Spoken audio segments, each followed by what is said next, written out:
Hello everyone, and welcome to my YNR Official 24 channel. Sally Spectra never meant to learn the truth this way, never meant to stand frozen in the shadowed hallway of Newman Enterprises, clutching a forgotten tablet, her pulse roaring in her ears as Billy Abbott's voice drifted through the half-open office door, low and unguarded, stripped of the performative bravado he usually wore like armor. Because in that moment, he wasn't posturing or deflecting or joking. He was confessing, and with every word he spoke,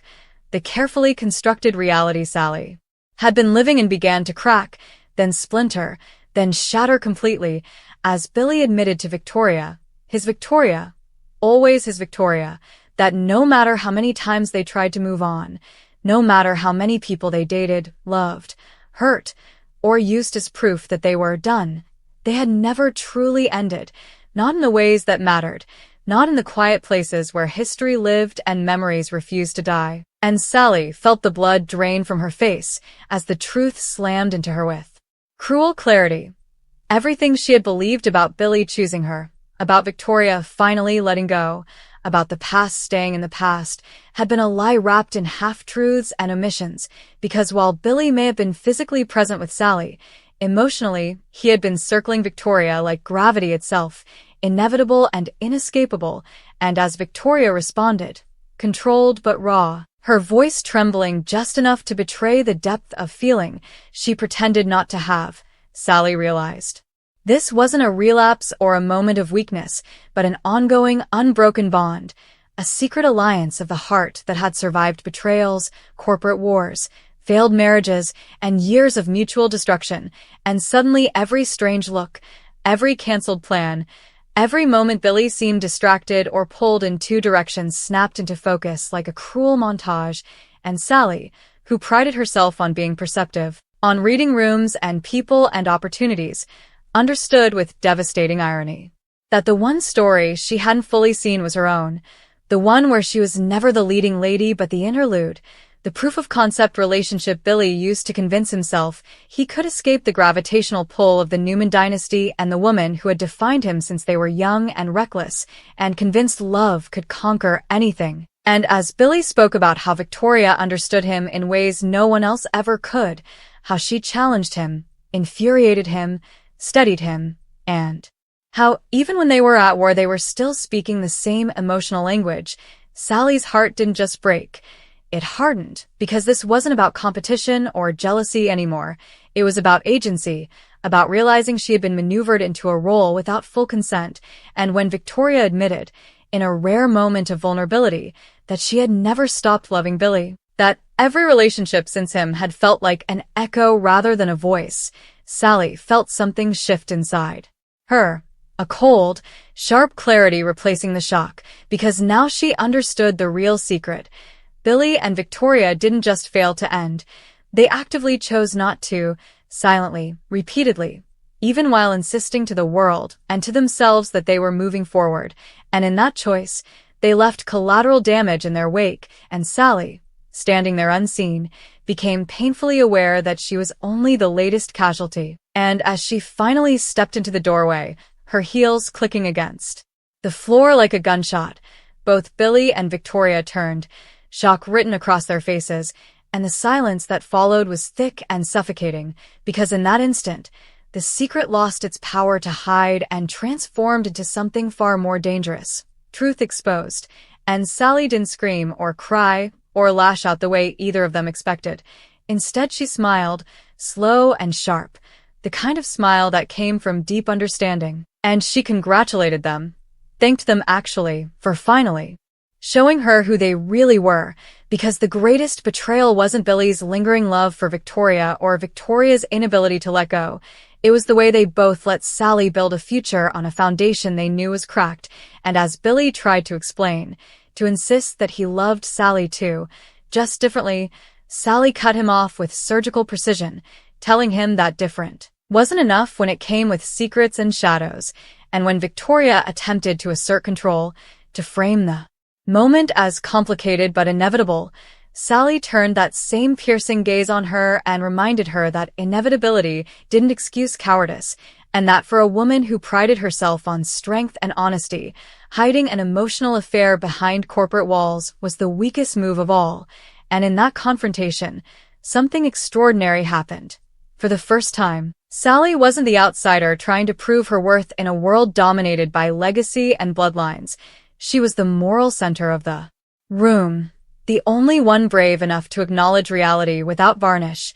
and as she walked away, leaving Billy scrambling and Victoria unnervingly silent, she made a decision that would ripple through Genoa City like a shockwave, because Sally wasn't going to lick her wounds in private or quietly exit the chessboard. She was going to reclaim the narrative, expose the truth on her terms, and remind everyone, especially Billy and Victoria, that underestimating her was their most expensive mistake. Yet, and as the news inevitably spread, alliances would shift, old grudges would reignite, and the myth of Billy and Victoria as a failed love story would be replaced with something far more dangerous. The realization that some love stories don't end because the people in them refuse to let them, regardless of who gets hurt along the way, and Sally, finally seeing the game clearly, would no longer play the role they wrote for her. Because secrets may bind people together, but truth, once learned, sets everything on fire. And yet, even after Sally walked away from that office with her spine straight and her expression unreadable, the truth she had uncovered refused to stay contained, because secrets on the young and the restless never die quietly. They metastasize, and as Sally rode the elevator down, every second stretching like an eternity, her mind raced not with heartbreak, but with recalibration. Because Sally Spectra had survived being underestimated before, had built empires out of scraps and reinventions, out of humiliation, and what Billy and Victoria failed to understand, what they never bothered to consider, was that by letting her see the full picture, by letting her finally grasp that their so-called past was in fact a living, breathing present, they had handed her the most powerful weapon in Genoa City, clarity, and clarity stripped away sentimentality, stripped away hesitation, stripped away the impulse to protect people who never protected her, and by the time she stepped out into the cool night air, the sting in her chest had transformed into resolve, because she wasn't just hurt, she was insulted by the assumption that she would accept crumbs of honesty while Billy and Victoria dined on emotional intimacy behind closed doors, and as she replayed the conversation in her head, the way Billy's voice softened when he spoke to Victoria, the way Victoria's walls dropped just enough to let him in, Sally understood something profound and devastating. She had never been competing with Victoria, because Victoria was never truly out of the race. She had been running a different marathon entirely, one where the finish line was shared history and mutual destruction disguised as destiny, and that realization followed Sally like a shadow as she returned home, every room echoing with memories that now felt fraudulent, every text from Billy reading like a carefully edited version of the truth. And when Billy inevitably showed up at her door later that night, desperation etched into his features, Sally didn't slam the door in his face, because closure wasn't about denial anymore, it was about exposure, and she let him talk, let him unravel, let him confess how confused he was, how torn, how he never meant for things with Victoria to cross lines, and Sally listened with an almost clinical detachment, because she had already moved past the need to be chosen. And when Billy finally asked the question he'd been dreading, whether there was any chance left for them, Sally answered with devastating honesty, telling him that she refused to be someone's transition, someone's proof that they could move on when they never truly intended to, and as Billy left, hollowed out and shaken, the consequences of his emotional duplicity began to ripple outward, because Victoria, for all her power and control, was not immune to fallout. And when word reached her father Victor that his daughter's resolved past with Billy Abbott was anything but resolved, his fury was swift and strategic, because Victor Newman did not tolerate unpredictability, especially when it threatened the carefully curated image of his family's strength, and suddenly Victoria found herself under scrutiny, not just as a woman entangled in old feelings, but as a CEO whose personal entanglements could destabilize alliances, and for the first time in a long while, Victoria was forced to confront the cost of her inability to let go, because, while she had always framed her connection with Billy as complex but manageable, Seeing the damage done to Sally cracked something open inside her, an uncomfortable mirror reflecting the pattern she had repeated for years, drawing people in, keeping Billy close, and convincing herself that no one else's feelings were truly her responsibility. And as the city buzzed with speculation,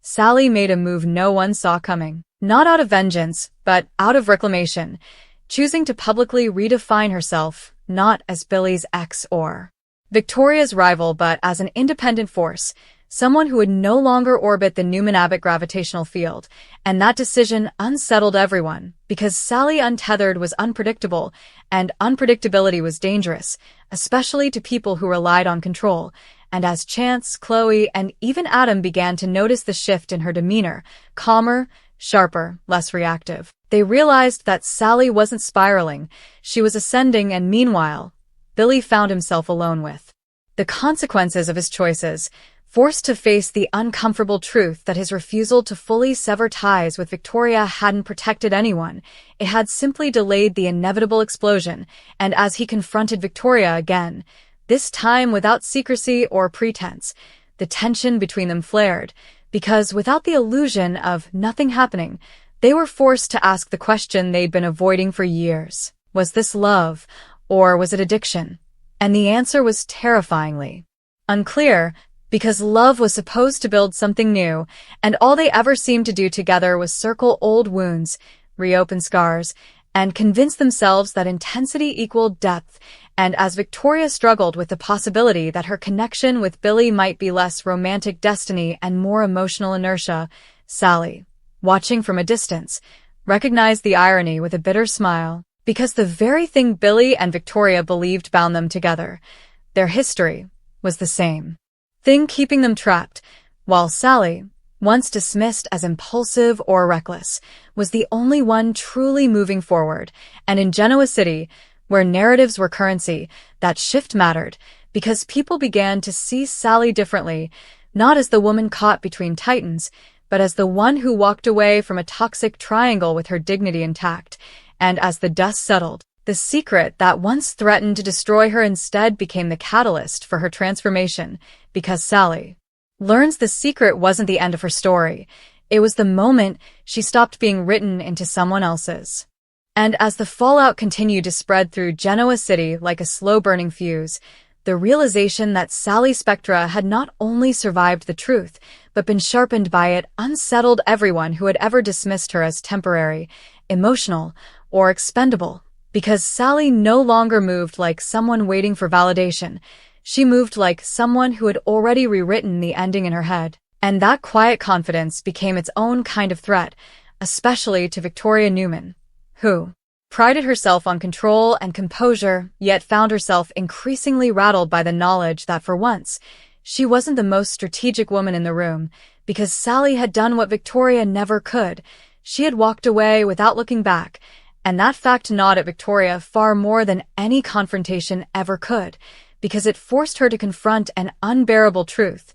If Billy had truly mattered to her in a healthy way, she would have chosen him openly or released him completely, but instead she had lingered in the gray, feeding off familiarity while pretending it was closure. And now that gray space had evaporated, leaving Victoria exposed, because Victor Newman, ever the architect of consequence, made it clear that emotional recklessness was a liability. And while he framed his disappointment as concern for the company, Victoria knew her father well enough to recognize judgment when she heard it, and that judgment cut deep, because it echoed the very criticism she had spent her life outrunning, that for all her intelligence and authority, she sometimes confused dominance with certainty and control with clarity. And as Billy spiraled further, caught between regret and longing, he began to understand that the fantasy of always having Victoria as an emotional constant had cost him something irreplaceable, because Sally had offered him a future that wasn't rooted in mutual damage or inherited expectations,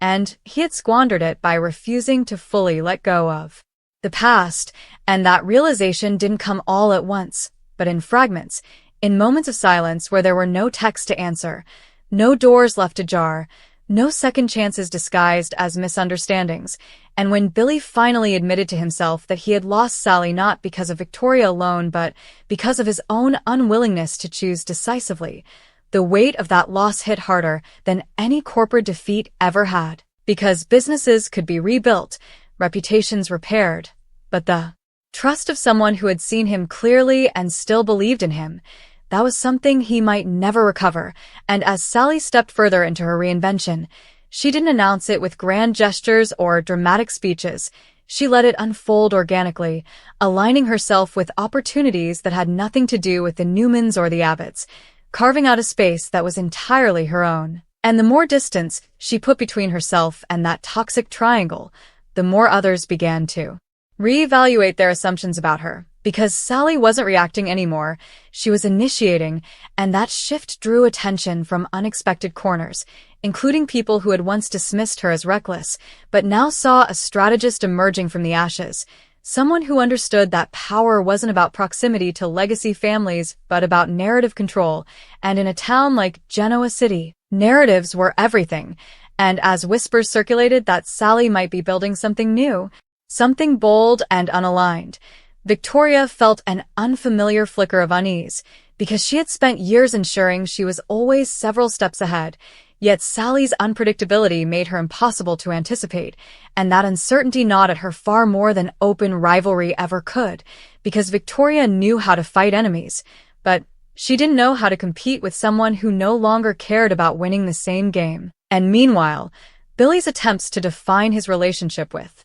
Victoria without the buffer of secrecy proved disastrous, because once the truth was out in the open, their connection lost its mystique, its forbidden charge, and what remained was something raw and unresolved, filled with unspoken resentments and incompatible expectations. And for the first time, Billy began to see that what he had always labeled as passion might actually be unfinished business masquerading as destiny. And that realization terrified him, because if Victoria wasn't his great love, then what had all the years of chaos been for? And if she was, then why did choosing her always seem to require sacrificing his own growth? And as they circled each other once more, older now, more scarred, and stripped of illusions, the chemistry was still there, undeniable and volatile, but it was tempered by the awareness that repeating the same pattern would only yield the same destruction. And as Sally continued to thrive outside their orbit, her absence became the loudest presence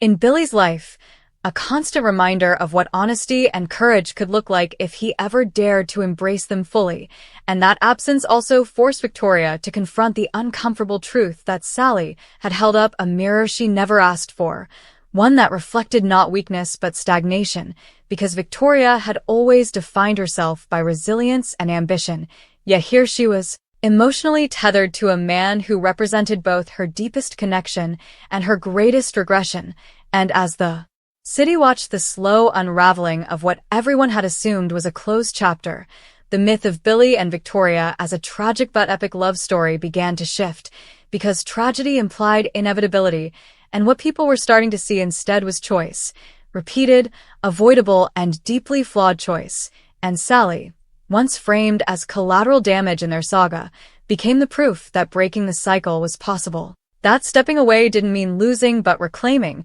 and as new alliances formed and old loyalties were tested, the ripple effects of that single overheard confession continued to reshape relationships across Genoa City, because secrets didn't just reveal hidden truths, they forced people to confront who they were when the excuses ran out. And while Billy and Victoria stood at yet another crossroads, haunted by the realization that the world no longer romanticized their indecision, Sally moved forward unburdened, her story no longer defined by betrayal, but by transformation. And in doing so, she changed the rules of the game entirely, because for the first time, the question in Genoa City wasn't whether Billy and Victoria would find their way back to each other, but whether either of them would ever be brave enough to evolve the way Sally already had. And that question, unanswered and unsettling, lingered in the air like a challenge, because some secrets destroy, some secrets liberate. And this one had done both,